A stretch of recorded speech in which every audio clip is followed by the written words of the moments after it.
प्रार्थना करते हैं यीशु मसीह के नाम से। जितने लोग इस जगह पर है मेरे पिता, तेरा आत्मा इन सभी को चलाए, ब्लेस करे।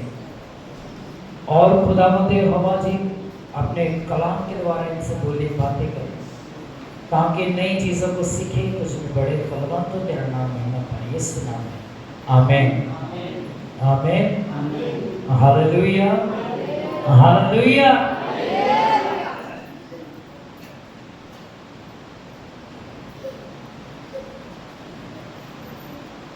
आइए हम निकालेंगे मत्ती उसका 16 बाब उसकी 24 आयत। मत्ती रचित सुसमाचार उसका 16 अध्याय उसकी 24 आयत।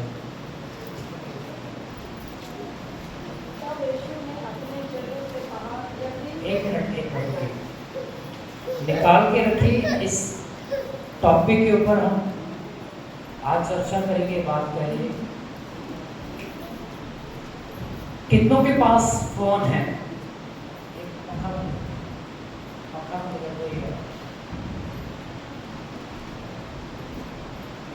कितनों के पास फोन है? हाथ उठाओ, ऊंचा ऊंचा। आपके पास फोन नहीं है? किसका चलाते हो?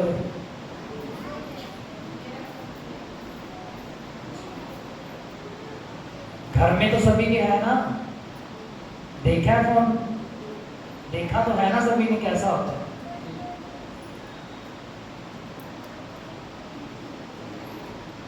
आजकल जो फोन है वो हमारी जिंदगी का एक अहम हिस्सा है।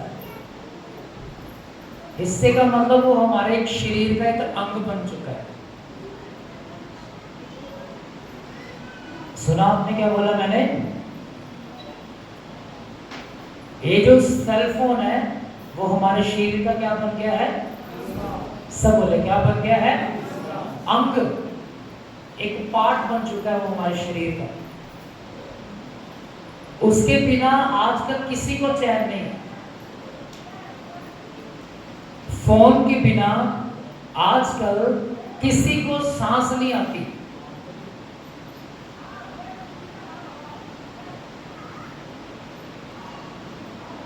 एक व्यक्ति रात को सोते समय अपने पिल्लों के नीचे, तकिए के नीचे अपना फोन रख के सोता है, और जब वो सुबह उठो, जब वो हाथ मारे ना ऐसे करके, उसे फोन नहीं मिलता, उसकी जान निकल जाती है, मेरा फोन गया कहाँ? होता कि नहीं होता ऐसा? यार मेरा फोन कहाँ चला गया? और ये सब बातें उनकी जिंदगी में ज्यादा देखने को मिलती जिनके राज बहुत होते फोन में छिपे। और किसी के साथ नहीं होता ऐसा। जिनके राज होते हैं, जिन्होंने बात बात पे पासवर्ड लगा के रखे, स्क्रीन पे भी पासवर्ड, अंदर व्हाट्सएप खोलो तो पासवर्ड, फेसबुक खोलो तो पासवर्ड, हर एक जगह पासवर्ड। ये उन्हीं के जीवन में होता है जिनके जीवन में कुछ ना कुछ लोचा होता है। उन्हीं की होता है ना, ऐसे एक नहीं है। दूसरी बात, जैसे मैंने पहले बोला कि ये जो फोन है ये हमारे शरीर का एक बहुत ही महत्वपूर्ण अंग बन चुका है। जहां पर भी जाना वो हमारे साथ होना चाहिए। बाथरूम जाना है तो हमारे साथ होना चाहिए ना। आजकल तो लोग नहाने के जाते हैं वो साइड पे रखते हैं फोन मेरा, कि यहीं पर मेरी आंखों के सामने रहना चाहिए। जबकि आपको आपका सेल फोन सिर्फ इसीलिए दिया गया ताकि आप दूर बैठे व्यक्ति के साथ कुछ महत्वपूर्ण बातें वो डिस्कस कर सको या हालचाल पूछ सको। सबसे पहले जो इसका आविष्कार है, सबसे जरूरी बात, इसके ऊपर बात चर्चा कर लेते हैं आज कि ये बनाया क्यों गया था, पर आज ये किस चीज का इसने रूप ले लिया है। सबसे पहले सेल फोन नहीं बनाया गया था, फोन नहीं बनाया गया था, टेलीफोन बनाया गया। सब बोले क्या बनाया गया था? सब बोले क्या बनाया गया था? ये जो टेलीफोन का जो आविष्कार है 1876 में हुआ था। कितने में हुआ था? सब बोले कब हुआ था? 1876 में अलेक्जेंडर ग्राहम बेल ने किया था इसका आविष्कार, टेलीफोन का। जो तार वाला जो होता था ना वो, और उसका वेट पता कितना होता था? आजकल तो आप अपने फोन उठाओगे 200 ग्राम के होते होंगे, आजकल तो 200 ग्राम से भी नीचे आ गए फोन। उसका वेट था 2 किलो।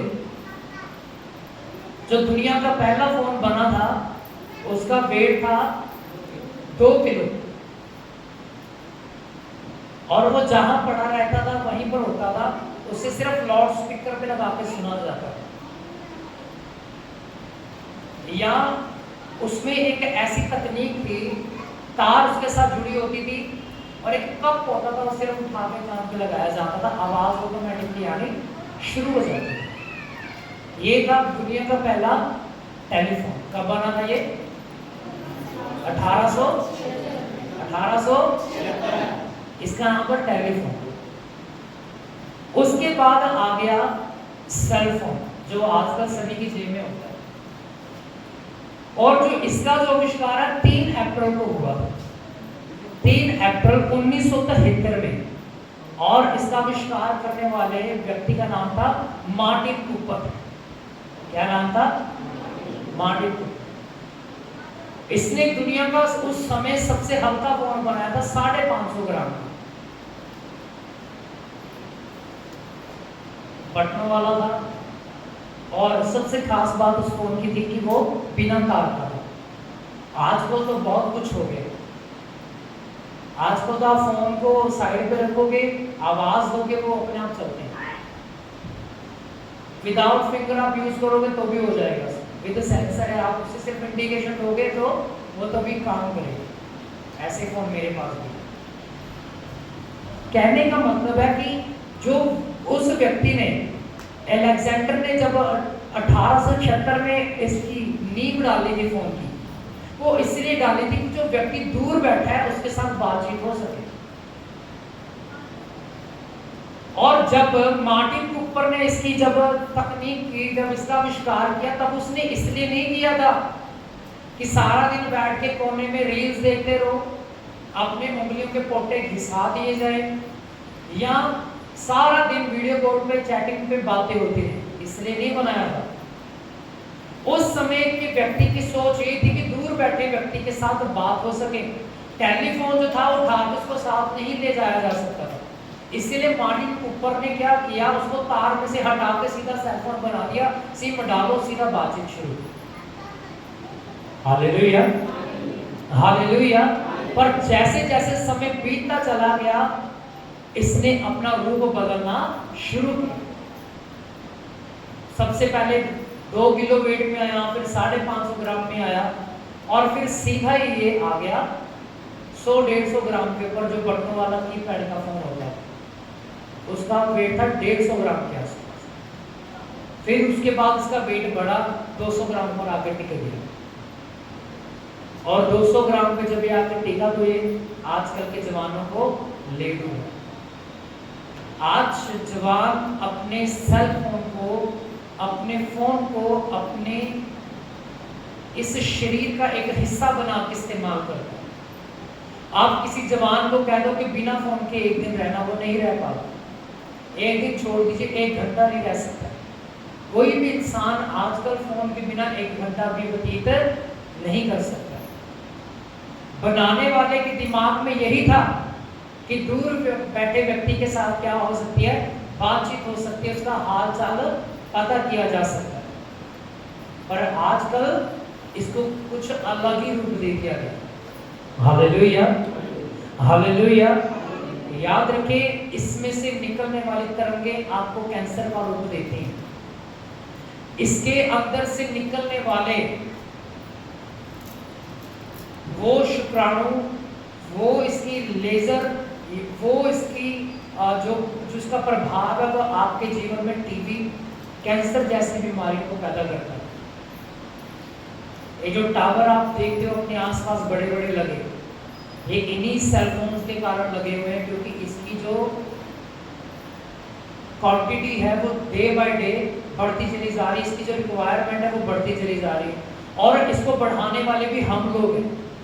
हम क्या करते हैं, नेटवर्क अच्छा नहीं आता, अटकता है तो सीधा कंपनी में फोन लगाते हैं, जी नेटवर्क नहीं आ रहा, और सर आपके एरिया में हम जल्दी टावर को लगवाएंगे। इसमें उनकी गलती नहीं है, इसमें बोलने वाले की गलती है, यूज करने वाले की गलती है। आप जितना ज्यादा फोन को यूज करोगे, आप उतना ही उसके आदी होते चले जाओगे, उतना ही उसके शिकार होते चले जाओगे। Hallelujah, hallelujah. याद रखिए, इससे जितनी आप दूरी बना के रखोगे उतना ज्यादा अच्छा है। एक लड़का जो 7वीं क्लास में पढ़ता था, स्कूल जाना बंद करके उसने अपने आप को एक कमरे में बंद कर लिया। ध्यान से सुनिएगा, अपने आप को उसने एक कमरे में बंद कर लिया। क्यों? क्योंकि उसके माँ बाप उसको फोन नहीं देते थे। उसने रोना खाना पीना छोड़ देना कि मुझे तो फोन चाहिए। अब मजबूरी में माँ बाप को क्या करना पड़ा, फोन ला कर देना पड़ा। आप यकीन मानिए, पूरे 8 साल वो व्यक्ति, वो लड़का, 8 साल का लड़का, पूरे 8 साल, जब 16 साल की उम्र हुई तब वो अपने कमरे से बाहर आया। उसी के कमरे में उसका एक वॉशरूम बना था, वो उधर ही रहता था, उधर ही खाता, उधर ही पीता, उधर ही वो वॉशरूम जाता। प्लेट बारी होती थी खिड़की, उसमें से इसको खाना प्रोवाइड किया जाता था, खाकर वो थाली उधर ही छोड़ देता था, उसके माता पिता उठा के ले जाते थे। पर जब उसकी हालत बदतर होती चली गई, उसकी आंखें अंदर जाना शुरू हो गई, उसकी आंखों में डार्क सर्कल होना शुरू हो गए, नींद नहीं उसकी पूरी होती थी, वो बीमार रहना शुरू हो गया। तब क्या हुआ, उसके माता पिता ने गेट तोड़ा, गेट तोड़कर अंदर गए, जब देखा तो उनका लड़का बेहोश पड़ा और वो मेंटली अपसेट हो चुका था उस समय। ये न्यूज़ अभी 3 दिन पहले की है, दिल्ली की न्यूज़ है, 3 दिन पहले की खबर है। यानी कि पिछले 8 सालों से वो लड़का अंदर ही था, 8 सालों से एक सेल फोन इस्तेमाल कर रहा था, कभी गेम्स लाना, कभी कुछ करना, कभी कुछ देखना। आप जितना ज़्यादा फोन यूज करते हो, सीधा आपकी मेंटली हेल्थ के ऊपर अटैक करता है, आपकी दिमागी हालत के ऊपर मजबूती बनाता है। जो आपके बच्चे रोते हैं, जिनके बच्चे छोटे हैं, वो अपने बच्चों को फोन दे देते हैं कि एक फोन लेकर चुप हो जाए। आप अंत में आपको पछताना पड़ेगा कि आपने वो फोन क्यों दिया। मैं हर बार कहता हूँ जिनके छोटे बच्चे के, इनको फोन से दूर रखो, जितना हो सकता है इनको फोन से दूर रखो। जितना आप ज़्यादा दूर रखोगे फोन से, आपका बच्चा उतना ही कद काठी में बढ़ेगा, उतने मेंटली और स्पिरिचुअली भी और फिजिकली भी स्ट्रॉन्ग होगा। Hallelujah, hallelujah. फोन का इस्तेमाल आप खुद भी कम करें। मैंने बीते दिनों में एक रील देखा कि एक लड़का है 7-8 सालों का, बैठा है टीवी के सामने, उसके माता पिता उसको बुला रहे, वो सुन नहीं रहा। जब उसके माता पिता ने उसे बुलाना बंद कर दिया, उन दोनों ने उठा के एक बुक लेकर आए, बुक उठा के एक वो खुद पढ़ने लगा उसका पिता, एक उसकी माता पढ़ने लगी। और जब बच्चा पीछे घूम के देखता है कि मेरे माता पिता अब मुझे बुलाने बंद कर दिया, वो खुद पढ़ने। एक दिन होता है ऐसा, 2 दिन होते हैं, तीसरे दिन वो बच्चा जाता है टीवी बंद करके, वो भी बुक्स लेके आता है, उनके साथ बैठ के पढ़ना शुरू कर देता है। इसका मतलब है जो आप करते हो आपके बच्चों पर असर जाता है। आप जैसा करते हो आपके बच्चे वैसा सीखेंगे। मैं हर बार बोलता हूं, अगर आप अपने बच्चों के सामने गालियां निकालोगे, आपके बच्चे गालियां निकालना सीखेंगे। अगर आप प्रार्थना करोगे तो आपके बच्चे भी आपके सामने प्रार्थना करेंगे। अगर आप बाइबल पढ़ोगे तो आपके बच्चे भी बाइबल पढ़ोगे। बच्चे का सबसे पहला स्कूल और सबसे पहला शिक्षक आपका घर है, आप हो उसके शिक्षक, आप उसके सिखाने वाले। आपका बच्चा आपसे सीखता है, बाद में बुरी संगति होती है उसकी, सबसे पहले वो आपके साथ संगति में रहता है, पूरे 3 से 4 साल आपके साथ बिताता है। आप क्या करते हो वो आपको देखता है, जो आपको वो देखता है वही अपने अंदर वो कंज्यूम करता है, अपने अंदर लेके जाता है, उसे रखता है। पर जैसे जैसे बड़ा होता है वो वही चीजें करता है। Hallelujah, hallelujah. मत्ती की किताब उसके 16 अध्याय उसकी 24 आयत में लिखा है, तब यीशु ने अपने चेलों से कहा, यदि कोई मेरे पीछे आना चाहे तो अपने आप का इनकार करे और अपना क्रूस उठाए और मेरे पीछे बोले, क्योंकि जो कोई अपना प्राण बचाना चाहे वह उसे खोएगा, और जो कोई मेरे लिए अपना प्राण खोएगा वह उसे पाएगा। Hallelujah, hallelujah. सोने वाले बोलेंगे हालेलुया, जागने वाले बोलेंगे हालेलुया। जिनके दोनों हाथ हैं हाथों को उठा के बोलेंगे हालेलुया, ऊंची आवाज से बोलेंगे हालेलुया। क्या कहा यीशु मसीह ने? जो कोई मेरे पीछे आना चाहे सबसे पहले क्या करे? सब बोले क्या करे? अपने आप का क्या करे? इनकार करे। जब तक आप अपने आप का इनकार नहीं करते, यीशु ने बोला कोई मेरा चेला नहीं बन सकता, कोई मेरे राज्य में नहीं जा सकता। कहता दिन प्रतिदिन अपना क्रूस उठा के मेरे पीछे आए। क्या कहता है? दिन प्रतिदिन अपना क्रूस उठाकर मेरे, सब बोले कहां आए? किसके पीछे? यीशु के पीछे। जब आप अपनी स्लीव को उठाते हो,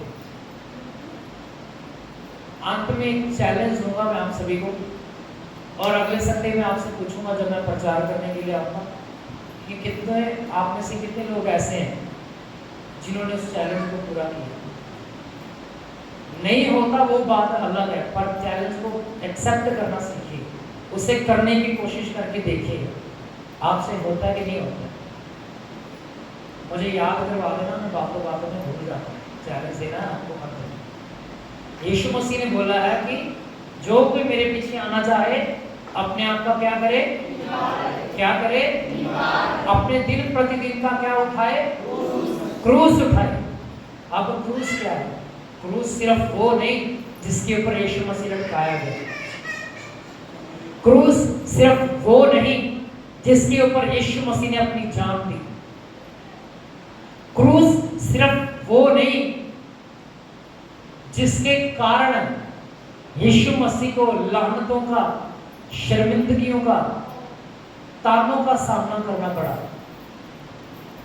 यीशु मसीह के लिए तो क्रूस वो था जिसके ऊपर वो लटकाया गया, मारा गया,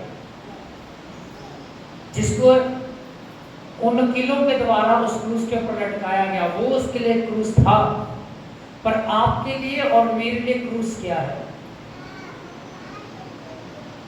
आपके लिए और मेरे लिए क्रूस क्या है? आपके लिए और मेरे लिए क्रूस उठाने का मतलब क्या है? अपनी अभिलाषाओं को खत्म करके उसके पीछे चलना। क्रूस उठाना आसान नहीं। जब आप उस क्रूस की स्टडी करो जो यीशु मसीह ने उठाया था, वो 57 किलो का था। कितने किलो का था? मान लीजिए आप में से किसी व्यक्ति को, या आप में से नहीं किसी भी व्यक्ति को जब लूज मोशन होते हैं या फीवर होता है, जब वो 10 किलो वेट उठाए तो उसका शरीर उसे जवाब देना शुरू कर देता है। होता है कि नहीं होता? वजन नहीं उठाया जाता। क्यों? क्योंकि शरीर में कमजोरी आ जाती है। पर यीशु मसीह को आप सोच कर देखें, कोड़ों की मार पड़ी है, सारा खून उसका उस जगह पर बह गया है, फिर भी वो क्रूस को उठाकर 57 किलो अपने कंधे के ऊपर उठाकर लेके जा रहा है। वो कैसे लेके जा रहा होगा? लिखा वो बार बार गिर रहा था, बार बार उठ रहा था, थोड़ी देर चलता था, फिर गिरता था, फिर बढ़ता था। हालेलुया। हम एक गीत गाते हैं ना, सूली को लेकर जा रहा, दुख को सबके लिए क्या करता है? उठा रहा। हालेलुया। सूली को लेकर वो जा रहा, दुख जिस्म पर उठा रहा, कांटों का रास्ता, पत्थर भी बढ़ता जा रहा, सूली को लेकर वो जा रहा, दुख जिस्म पर उठा रहा। हालेलुया। क्या कह रहा है? सूली को लेकर, सब बोले क्या कर रहा है?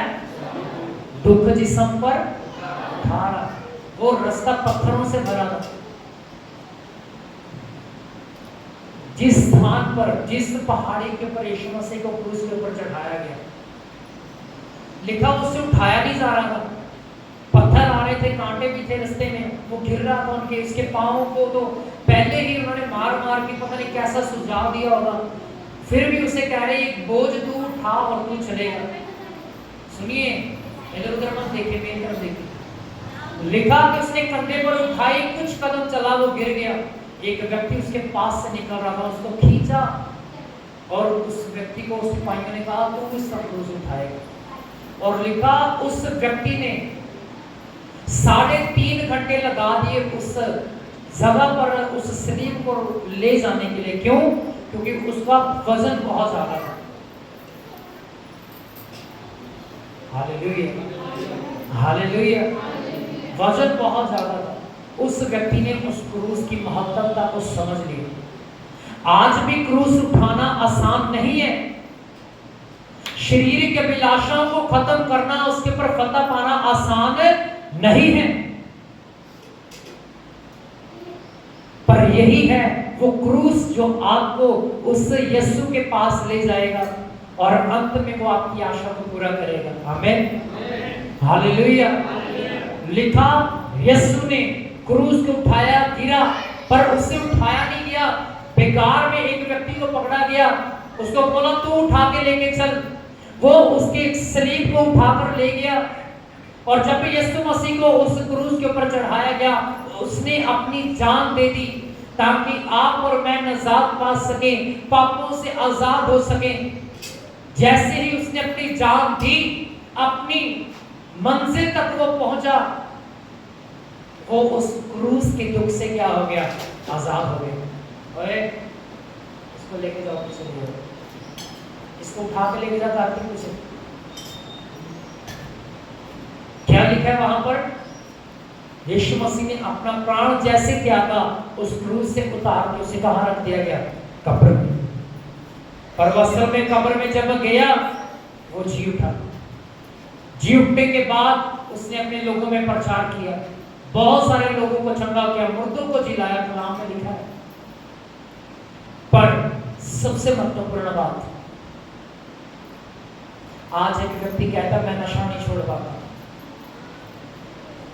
यकीन मानिए वो आपका क्रूस है, आपको उठाना होगा। कोई कहता मैं व्यभिचार में से नहीं निकल पा रहा, मैं क्या करूं? वो आपका क्रूस है, वो आपको उठाकर चल रहा है। वो आपके शरीर की अभिलाषा है जो आप अपने कंधे पर लेके चलते हो, वो आपका क्रूस है जो आप लेके चलते हो। पर एक समय आएगा जब आप अपनी मंजिल पर पहुंचोगे, परमेश्वर उस क्रूस को उतार कर फेंकेगा और आपको अपने आनंद से भर देगा। आमीन, हालेलुया।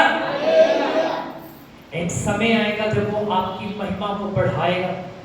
एक समय आएगा जब वो आपके जीवन में एक बड़ा चमत्कार पैदा करेगा। आमीन, हालेलुया। लिखा जो कोई क्रूस उठाकर मेरे पीछे चलेगा, वही मेरा चेला कहलाया जाएगा, वही मेरा पुत्र होगा, वही मेरी पुत्री होगी। जो अपना क्रूस उठाएगा नहीं, वो मेरे घर में नहीं आ पाएगा। लिखा है 26 आयत में, यदि मनुष्य सारे जगत को प्राप्त करे, अपने प्राण की हानि उठाए, तो उससे क्या लाभ होगा?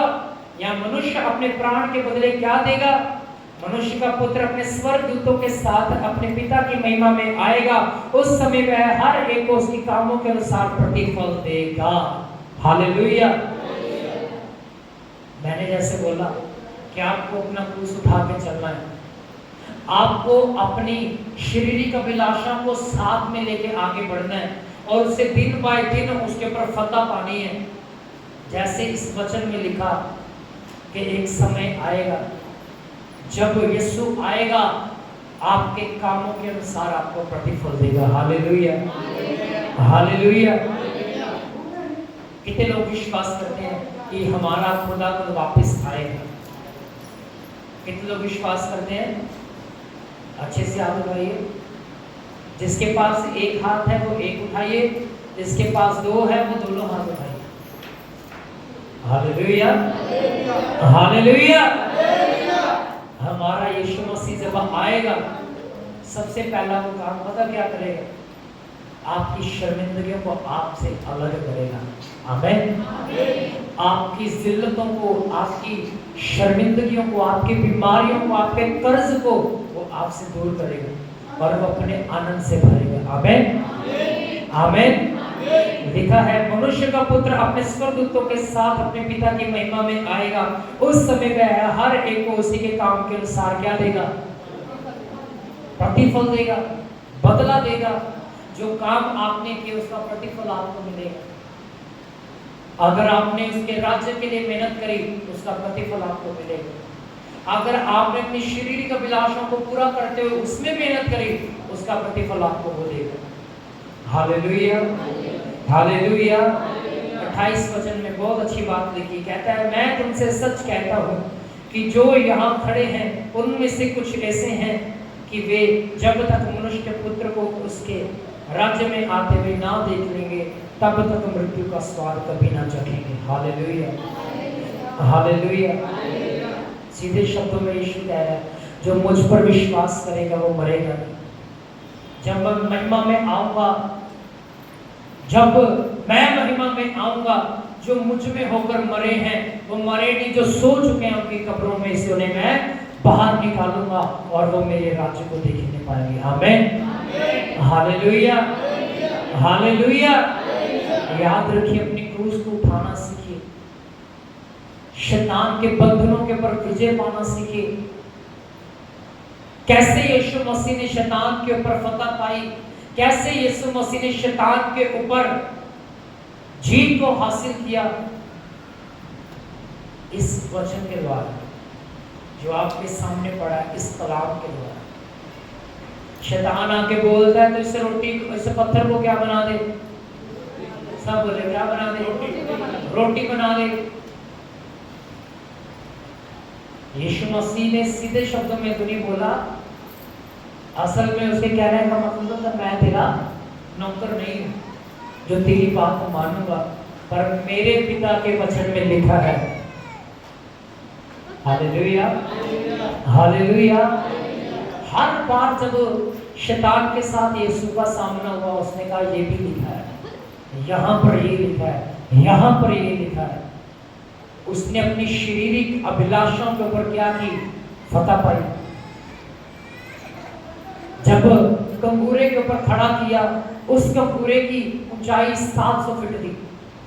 कितने फीट थी? कितने फीट थी? नीचे से लेके ऊपर तक इस घर की लंबाई है तकरीबन 12 फीट 32 फीट है। नीचे से लेकर ऊपर वाली छत तक इस घर की ऊंचाई 32 फीट है। कितने फीट है? तो आप खुद सोचो 700 फीट कितना ऊंचा होगा।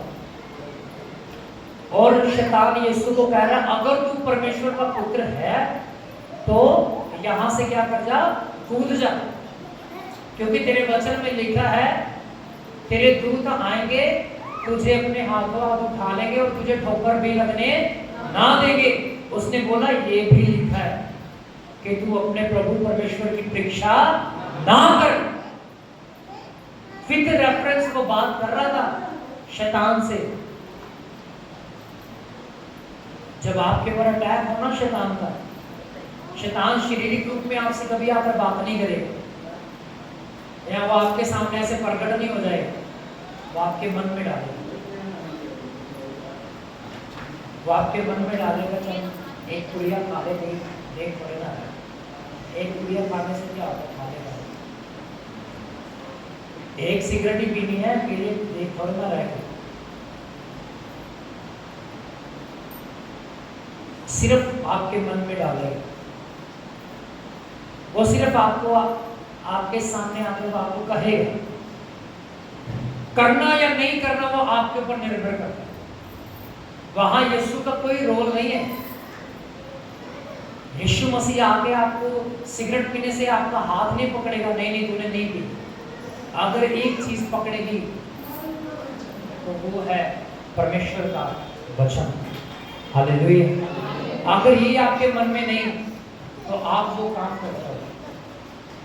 अगर शैतान आपको आकर कहे कोई नहीं देख रहा काम कर ले, ध्यान से सुनिए, कहे कोई नहीं देख रहा काम कर ले, ये चीज कर ले या वो चीज कर ले, और अगर आपने बाइबल पढ़ी हो तो आपने ये भी वचन पढ़ा होगा और सुना होगा, लिखा परमेश्वर की आंखें धर्मी और अधर्मी दोनों पर लगी रहती है। आप इस वचन को बोल सकते हो उस समय जब शैतान आपके मन में डाले कि कोई तुझे नहीं देख रहा, ये काम कर ले, या चोरी कर ले, तुझे कौन सा कोई देख रहा है। उस समय आपके मन में ये वचन आ जाना चाहिए कि परमेश्वर की आंख तो मुझे देख रही है। अगर मेरे माँ बाप मुझे नहीं देख रहे, मेरा भाई बंधु मुझे नहीं देख रहा, मेरा पड़ोसी मुझे नहीं देख रहा,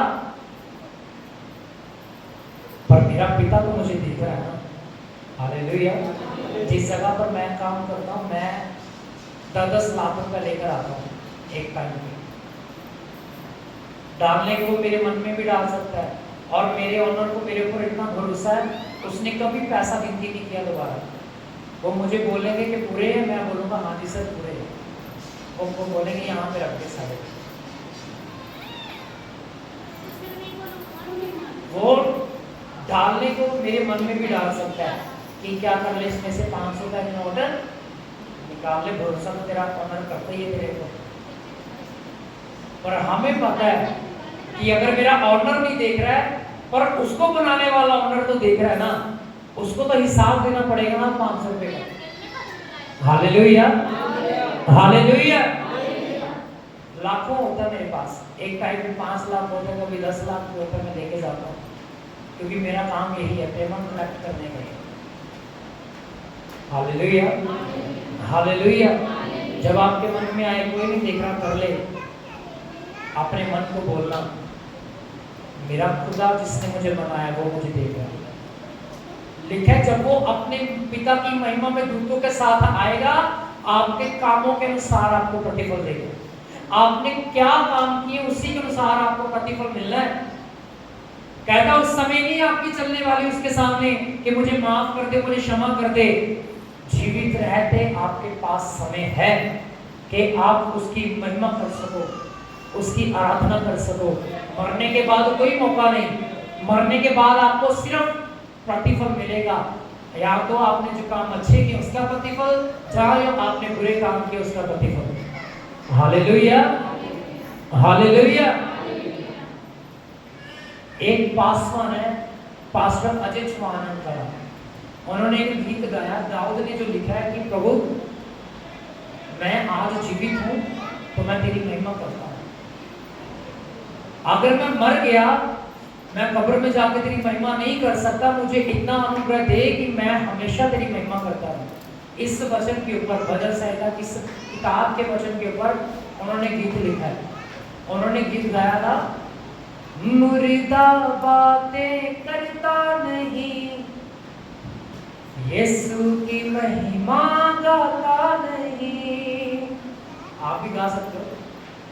मुर्दा बातें करता नहीं, यीशु की महिमा गाता नहीं, जिंदा रह कर ले प्यारे, कब्र में मौका मिलता नहीं, जिंदा रह कर ले प्यारे, कब्र में मौका मिलता नहीं। हालेलुया। जिंदा रहकर कर ले प्यारे, कब्र में मौका वाकई नहीं मिलता। कब्र में कोई गुंजाइश नहीं। अगर एक बार जो कब्र में चला गया, उसमें से कोई बाहर नहीं आ सकता तब तक जब तक परमेश्वर अपनी महिमा में ना आ जाए। Hallelujah, hallelujah. सो याद रखिए, आपको अपना क्रूस उठाना है। अगर आपके जीवन में कोई क्लेश है ना, तो समझिए कि वो आपका क्रूस है, आपको इसे उठाकर चलना है और प्रभु से प्रार्थना करनी है। समय आने पर हमारा सेनाओं का यहोवा उस क्लेश को खत्म कर देगा। अगर बीमारी है तो प्रार्थना करते रहिए, क्रूस को उठाकर उसके पीछे चलते रहिए। एक समय आएगा जब परमेश्वर आपकी उस बीमारी से आपको आजाद करेगा। आमीन, आमीन, हालेलुया। अब बात आती है चैलेंज वाले। चल, मुझे याद आ गया। अब बात आती है चैलेंज वाली। चैलेंज ये है, पूरे दिन में अगर आप 3 घंटा फोन यूज करते हो या 5 घंटे फोन यूज करते हो या 1 घंटा फोन यूज करते हो, अगर 1 घंटा इस्तेमाल करते हो तो उसका 20% इस्तेमाल करना।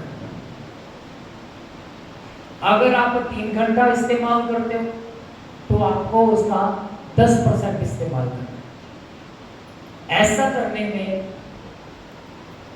अगर आप कामयाब हो जाते हो, अगर आप कामयाब हो जाते हो तो अगले संडे मेरी तरफ से गिफ्ट पक्का आपके लिए, पक्का। वो मर्जी मेरी होगी मुझे क्या देना है, आपका नहीं होगा। तो मेरे सूट ले दो, मुझे पैंट ले दो, वो मैं डिसाइड करूंगा कि आपको क्या देना है। अगर आप में से कोई 1 घंटा फोन यूज करता है तो वो उसका 20% या उसका 10% करेगा। अगर कोई 3 घंटा फोन का इस्तेमाल करता है तो वो भी उसका 10% या 20% इस्तेमाल करेगा। 3 घंटे का 20% कितना हो गया?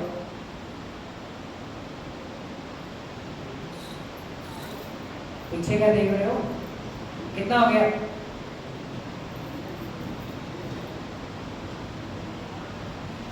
बताओ।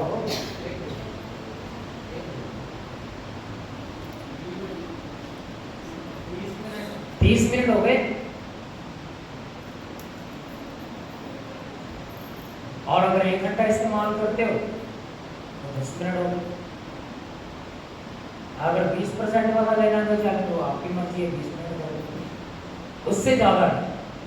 आप करके देखिए, एक दिन मुश्किल होगा, 2 दिन होगा, तीसरे दिन होगा, चौथे दिन आपको आदत पड़नी शुरू हो जाएगी। मैं जब घर पर होता हूँ, मैं तब फोन ज्यादा यूज करता हूँ, या मैंने कुछ देख लिया या कुछ चला लिया या कुछ देख लिया। पर जब मैं काम पर होता हूँ, मैंने अपने ऑफिस में उधर जाके बैठ जाना, वहाँ पे सर होते हैं और भी स्टाफ होते हैं, 2-3 लोग, हम बातचीत करते रहते हैं किसी न किसी चीज़ के ऊपर। पर बीते दिनों से मैं भी ऐसा ही कर रहा हूँ कि अगर मैं फोन अगर ज़्यादा इस्तेमाल करता था तो मैंने भी उसका 10 से 20% कर दिया, इससे ज़्यादा इस्तेमाल नहीं करना। जब आपको इस चीज़ की आदत पड़ जाएगी, मैं पूछूंगा अगले संडे आप में से किसने कितना यूज़ किया, फिर उसके अगले संडे हम एक और चैलेंज रख देंगे, एक नया, इससे कुछ हटकर हो जाएगा। हालेलुया। तो आप कितने लोग हैं जो एक्सेप्ट करते हैं इस बात को? करते हो? अगर आप 5 घंटे इस्तेमाल करने वाले व्यक्ति हो तो 30% यूज कीजिएगा उसको। 30-40 मिनट आप यूज कर सकते हैं, इससे अधिक। इससे आपका दिमाग स्ट्रॉन्ग होना शुरू हो जाएगा, मजबूत होना शुरू हो जाएगा। आप देखना, आपका काबू होना बड़ा मुश्किल हो जाएगा अपने शरीर के ऊपर। क्यों? क्योंकि गंदी आदत पड़ चुकी है, बार बार फोन उठाकर कभी इंस्टा खोल लेना, कभी कुछ खोल लेना, कभी व्हाट्सएप खोल लेना, कभी किसी से बात कर लेनी, कभी किसी से बात कर लेना। हालेलुया। ऐसा करके देखिएगा, आप खुद महसूस करोगे कि आप कितने आदी हो चुके अपने फोन के। आप खुद महसूस करोगे कि आप अपने फोन को अपने शरीर का एक हिस्सा बना के रख लिए। इसीलिए मैंने स्टार्टिंग में ये बात बोली थी, बहुतों ने अपने फोन को अपने शरीर का एक अंग बना लिया। इसको आप जितना कम इस्तेमाल करेंगे आपके शरीर के लिए उतना ज्यादा अच्छा होगा। और सबसे जरूरी बात, आपने कभी भी फोन को ऊपर वाले पॉकेट में नहीं रखना, कभी भी नहीं रखना, चाहे वो 10 सेकंड के लिए चाहे 20 सेकंड के लिए, कभी नहीं रखना, क्योंकि इसमें से निकलने वाली किरणें आपके हार्ट को कमजोर करती हैं, आपके दिल को कमजोर करती हैं, आपको कैंसर तक ले जाती है। हालेलुया। आपने देखा होगा कि पक्षी आजकल आपको नहीं नजर आते। आज से 5-7 साल पहले हम देखे तो हमारे यहाँ कबूतर बहुत होते थे, चिड़िया बहुत होती थी, रंग बिरंगे हमने देखे हैं चिड़िया, पर आजकल वो नजर नहीं आती। क्यों? क्योंकि ये जो टावर बढ़ गए हैं, सेलफोन का इस्तेमाल ज्यादा हो रहा है, वो उसमें से निकलने वाली किरणें उन पक्षियों को खत्म कर रही हैं। आप खुद सोचो, अगर पक्षी की जान जा रही है तो वो धीरे धीरे इंसानों के ऊपर भी क्या कर रही है, इफेक्ट डाल रही है। तो इंसान को भी बहुत सारी बीमारियां होती हैं और वो मरता है, समय से पहले मर जाता है, फिर दोष प्रभु को देते, ये क्यों हो गया, ऐसा क्यों हो गया। फोन का काम जो इस्तेमाल है उसको काम में कम लेकर आइए। प्रभु आपको आशीष दे। आइए संगत में आंखों को बंद करें, अपने घुटनों के बल पर आ जाइए, अपने हाथों को आसमान की तरफ उठाएं। प्रभु जी मैं धन्यवाद